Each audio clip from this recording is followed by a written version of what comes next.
आपण आलोय आता आपल्या पुण्याच्या विहिरीकडं. इकडं खूप बदललेलं आहे. विहीर रान बिन सपाट केलेलं आहे. अजून पाहूया इकडं. आता विहिरीकडे जाऊया. पहिले कसं होतं, इथं रान नव्हतं. इकडे हे मोकळं होतं हे सगळं. आता इकडं रान काढले.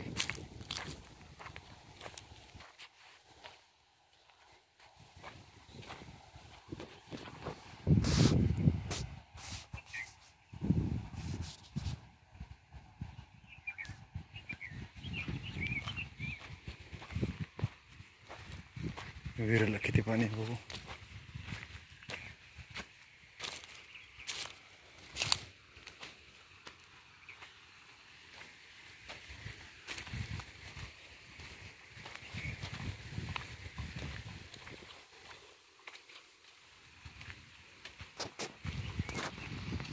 आपण पोहतो त्याची विहीर आहे. पाणी एकदम खाली गेलेलं आहे. मोटर चालू आहे. पाणी भरायचं काम चालू आहे.